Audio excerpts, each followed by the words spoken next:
Bismillahirrahmanirrahim. Elhamdülillah. Vessalatu vesselamu ala Rasulillah. Ve ba'd. Bugungi suhbatimiz omonat haqida, omonatdorlik haqida ekan. Alloh taolo Qur'oni Karimda aytadiki: "Estaizu billah. Innalloha ya'murukum an tu'addul amanati ila ahliha."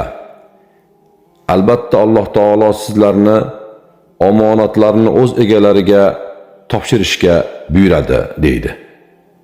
Ya'ni Alloh taolo bandalarini boshqalarning omonatlarini muhofaza qilinglar va omonatlarni egalariga berilgan holatda nuqson yetkazmasdan, kamitmasdan o'z egalariga beringlar deydi. Omonatdorlik mu'minning eng katta sifatlaridan biridir. Payg'ambar alayhissalom hadis shariflarida aytadilarki, omonatdor bo'lmagan insonning iymoni bo'lmaydi. Yana ahdga vafo qilmagan insonni dini bo'lmaydi deydi. Bu hadisni Imom Ahmad rivoyat qilgan. Ya'ni omonatdorlik iymonning asosidir. İnsonning dini mukammal bo'lmaydi. Agar ahdlarni buzsa, ahdi xiyonat qilsa, omonatlarni zoya qilsa, bunda insonning dini mukammal bo'lmaydi.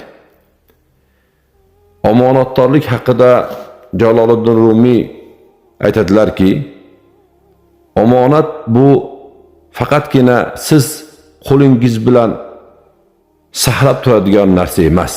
Bu omonatning bir bo'lagi xolos. Balki bu omonat sizni qalbingizda yashaydigan sadoqatdir. Ya'ni omonat faqatgina moddiy narsalarda bo'lmaydi. Balki omonat odamlarning sirlarini saqlashlik, rostgo'ylik, ixlos bu ham omonatdir deydi.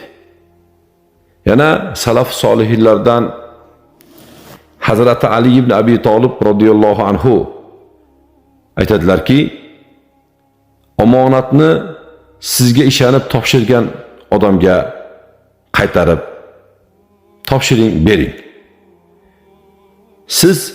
Sizga xiyonat qilgan kimsaga ham xiyonat qilmang deydi.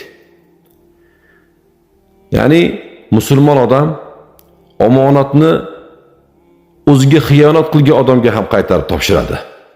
Xiyonat qilganga xiyonat qilmaydi, balki xiyonat qilgan odamga ham omonatni ado qiladi.